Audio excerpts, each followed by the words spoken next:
Sobre a questão, próximo, por favor, sobre a questão de recursos humanos, é um aspecto realmente central, tendo em vista a própria definição da Lei 11.457, no artigo 50, né? E aí nós temos um rol de aspectos relacionados a recursos humanos que poderão ser objeto de tratamento na lei orgânica ou serão obrigatoriamente por ela tratados. Um desses aspectos, acabei de mencionar, é a questão da organização e composição da carreira, né, a depender exatamente de eventuais pressões e problemas relacionados à atual formulação legal. A definição das competências exclusivas e privativas dos auditores e dos analistas, também é um tema que já foi objeto de tratamento na própria Lei 11.457. Prerrogativas e garantias é um aspecto central. As questões relacionadas ao regime disciplinar, forma de provimento de cargos em comissão e regras básicas e complementares sobre regime de remuneração. Em grande medida, as questões relacionadas ao regime de remuneração hoje estão prejudicadas por uma razão muito simples. A implantação do regime de subsídio, posteriormente à própria implantação da superreceita, criou um obstáculo sensível ao estabelecimento e criação de novas vantagens remuneratórias. Ao se definir a carreira de auditoria da Receita Federal do Brasil como uma carreira remunerada sob a forma de subsídio, há que se observar o princípio de que a remuneração das carreiras por esta forma retribuídas, subsídio, deve se dar em parcela única, vedado o pagamento de qualquer outra vantagem. Essa expressão é muito dura, vedado o pagamento de qualquer outra vantagem, e por isso mesmo a lei que criou o subsídio, baseada nas orientações emanadas do Conselho Nacional de Justiça em relação à magistratura e do Conselho Nacional de Justiça do Ministério Público em relação ao Ministério Público, tentou identificar quais seriam as exceções constitucionalmente admitidas a esse princípio, de modo a que não se tivesse uma situação absurda. Então, por exemplo, o adicional de férias, a gratificação natalina, são garantidos universalmente e na Constituição, logo não poderia deixar de ser pago.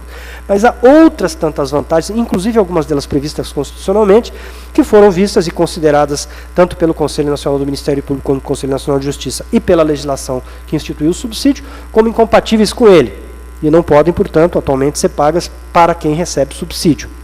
Aqui e ali surgem demandas do tipo assim, bom, as carreiras jurídicas, a Advocacia da União, a Procuradoria da Fazenda Nacional, ela pode receber verba de sucumbência, ou uma gratificação, ou um honorário, ou uma remuneração baseada no sucesso dela, nas causas que defende?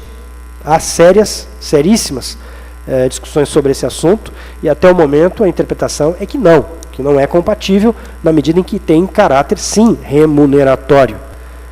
Parcelas de natureza indenizatória, no entanto, por exemplo, ajuda de custo para mudança, né, ajuda de custo a título de auxílio moradia, em tese poderiam continuar sendo pagas ou estendidas. Então é preciso ter um cuidado muito grande ao se trabalhar com essa questão, para que nós não pensemos que é possível, por lei ordinária, reestabelecer ou reinstituir vantagens remuneratórias, né, para carreiras remuneradas sob a forma de subsídio, de modo que esse debate na lei orgânica também será um tema que merecerá grande atenção para não cairmos aí em armadilhas. As regras para lotação e movimentação na carreira, né, particularmente em função das questões relacionadas ao sistema do mérito, no que se refere a remoções, reconhecendo também o interesse da administração, a motivação e de modo a impedir qualquer forma de arbitrariedade, e as regras para assegurar isonomia e mérito também no desenvolvimento funcional. Neste ponto especificamente, nós temos aí uma pendência ainda hoje, que é a regulamentação do SIDEC, que foi prevista na lei que tratou exatamente da implantação do subsídio, que criou lá um conjunto de regras que deveriam direcionar a regulamentação da promoção e da progressão das carreiras de auditoria, mas não só de auditoria.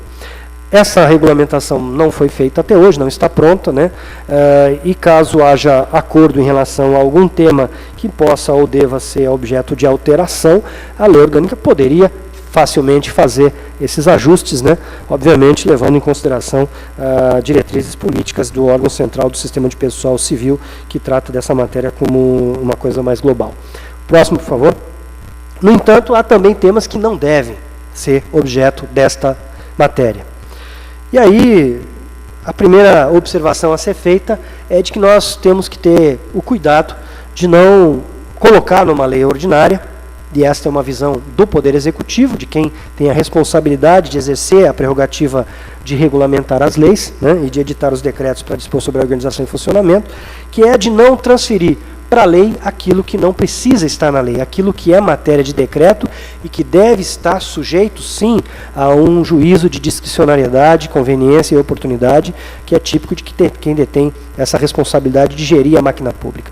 Então, o presidente da República, né, ele tem que ter essa garantia de exercer suas prerrogativas constitucionais, e é preciso separar o joio do trigo, evitando, por exemplo, detalhamentos excessivos e normas abundantes em matérias que poderiam ser, sem prejuízo dos conceitos gerais e dos princípios, trabalhadas por meio de decreto. A criação de um novo regime jurídico único também não é matéria que deva ser objeto de tratamento numa lei orgânica, na medida em que nós temos que respeitar o princípio da unicidade, mas nós podemos trabalhar com as complementaridades. Criação de novos cargos em comissão, os famosos DAS.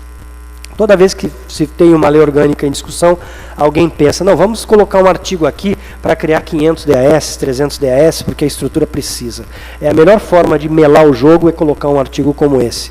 O Congresso Nacional tem uma prevenção hoje muito grande em relação a projetos de criação de cargos em comissão, e não seria conveniente, ainda que necessário e ainda que justificável, tendo em vista de que uma lei orgânica que tem a duração e a capacidade de duração e permanência que deve ter, ela não pode ser contaminada por um debate que muitas vezes até beira a mesquinharia, né? Quando os dirigentes de partidos passam a classificar que qualquer cargo de confiança vai ser utilizado para aparelhamento, para nomeações sem critério e para inchamento da máquina. Então, é uma questão aí a ser considerada. A estrutura de carreiras de apoio administrativo. Também, muitas vezes, há essa tentação. Não, vamos resolver o problema do mundo, vamos colocar aqui a criação de uma carreira de apoio administrativo. E aí o segundo passo é o seguinte, vamos fazer a transposição de todo mundo para essa carreira administrativa.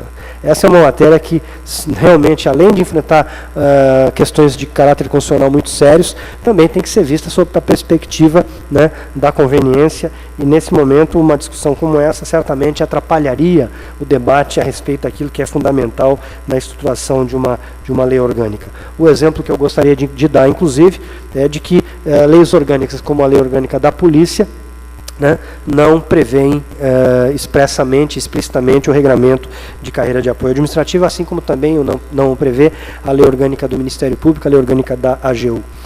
Alteração de tabela de vencimentos ou subsídios ou de gratificações ou vantagens de caráter indenizatório extravagantes, né, é uma questão a ser tomada com muita cautela, de que já falei. E a extensão de prerrogativas tais como vitaliciedade e inamovibilidade. Muitas vezes essas palavras tão bonitas, né, atraem a gente assim, opa, eu também quero, eu vou defender isso para a minha carreira, porque é uma necessidade. Mas a verdade é que, legalmente, por lei ordinária, nós não podemos estender a vitaliciedade. A vitaliciedade é bem mais, no plano constitucional, do que é a estabilidade. E a Constituição é o único veículo hábil a definir quem pode ter a vitaliciedade. Da mesma forma, a inamovibilidade, nos termos dados pela Constituição, também são prerrogativas constitucionais e hoje elas só são previstas para a magistratura e para o Ministério Público. Em relação ao processo de elaboração, medida provisória é um instrumento que o Presidente da República tem uma grande dose de discricionariedade para usar, embora não absoluta, na medida em que a Constituição define vários conteúdos materiais que não podem ser veiculados por medida provisória.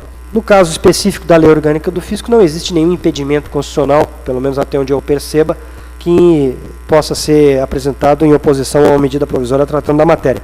No entanto, pela complexidade temática, pela pluralidade de temas que ela deverá tratar, não seria o melhor meio, particularmente tendo em vista o fato de que se a medida provisória não for aprovada em 120 dias, ela cai e perde a validade. Então, nós já tivemos experiência anterior, quando a primeira medida provisória que tratou da super-receita foi editada e perdeu a eficácia sem ter sido aprovada exatamente em função da ausência de ambiente para sua aprovação.